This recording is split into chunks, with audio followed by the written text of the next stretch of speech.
Maharashtra today 24 news सत्य परिस्थितीचा सविस्तर आढावा। कोल्हापूर पोलिसांनी दिवसा घरफोडी करणाऱ्या आंतरराज्यीय टोळीचा पर्दाफाश केला आहे। या टोळीने कोल्हापूर, सांगली आणि सातारा जिल्ह्यात एकूण 13 घरफोड्या केल्याचे तपासात उघड झाले आहे। पोलिसांनी या टोळीच्या ताब्यातून 1 किलो 200 ग्राम सोने, 1 किलो 430 ग्राम चांदी आणि इतर मुद्देमाल जप्त केला आहे। या मुद्देमालाची एकूण किंमत 86,26,100 रुपये आहे। अटक केलेल्या टोळीतील सदस्य बेळगाव जिल्ह्यातील आहे। या टोळीने दिवसा घरफोडी करून अनेक कुटुंबांना त्रास दिला होता। चोरटे दिवसा देखील घरफोडी करत असल्याने चोरीच्या घटनांमध्ये मोठ्या प्रमाणात वाढ झालेली आहे। त्यामुळे पोलीस प्रशासन अधिक सतर्क झाले आहे। कोल्हापूर पोलिसांनी या प्रकरणाची बारकाईने तपासणी सुरू केली आहे आणि पोलीस अधीक्षक महेंद्र पंडित यांनी सांगितले की या प्रकरणात आणखी कोण समाविष्ट आहेत याचा तपास सुरू आहे।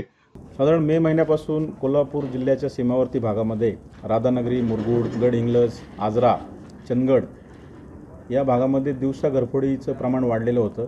या अनुषंगाने स्थानिक गुन्हे शाखेला देखील समांतर तपासाच्या सूचना दिलेल्या होत्या। या गुन्ह्यांचा तपास करत असताना स्थानिक गुन्हे शाखेच्या टीमला एक आरोपी हा दिवसा घरफोडी करणारा कर्नाटकातून घरफोडी करतो आणि मुरगुड या ठिकाणी सदर जो मुद्देमाल आहे त्याची विक्री करण्यासाठी येणार आहे अशी माहिती मिळाल्यानंतर सदर पथकाने या आरोपीला ताब्यात घेऊन त्याच्याकडे विचारपूस केली असता मे महिन्यामध्ये कोडोली पोलीस स्टेशन या ठिकाणी जो दिवसा घरफोडीचा गुन्हा दाखल होता त्याची कबुली घरफोडी केल्याची त्यांनी दिली। यामध्ये त्याचा अजून एक साथीदार मूळचा खानापूर बेळगाव जिल्ह्यातीलच निष्पन्न झाला।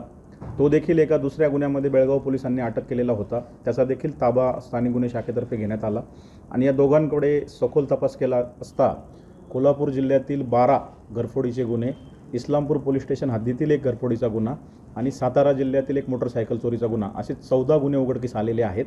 सदर आरोपींकडून साधारण जवळपास 86 लाखापेक्षा अधिक रकमेचा सोने, चांदी, मोटरसायकल, गुन्हे करण्यासाठी वापरली जाणारी कटावणी असा मुद्देमाल हा जप्त करण्यात आलेला आहे।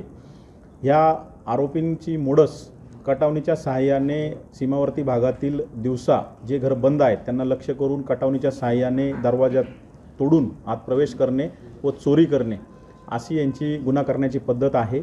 या गुन्ह्यांमधून जो मुद्देमाल या आरोपींनी चोरला होता त्यामध्ये जे सोन्याचे दागिने होते ते विविध फिनकॉप कंपनीमध्ये सोने तारण ठेवून त्यावर कर्ज घेणे आणि मौजमजा करणे असा देखील उपयोग या चोरीच्या किंवा घरफोडीच्या गुन्ह्यातून जो मुद्देमालाची विल्हेवाट लावून यांनी केलेला आहे। यामध्ये जवळपास 1 किलो 200 ग्रॅम सोन्याचे दागिने, 1 किलो 400 ग्रॅम चांदी, त्याचबरोबर एक मोटरसायकल असा मुद्देमाल हस्तगत केलेला आहे। अजूनही 200 ग्रॅम सोनं हे हस्तगत करणं बाकी आहे आणि या संपूर्ण 12 गुन्ह्यांचा आता सखोल तपास हे संबंधित पोलीस स्टेशन आणि स्थानिक गुन्हे शाखा करते। महाराष्ट्र टुडेसाठी ब्युरो रिपोर्ट, कोल्हापूर।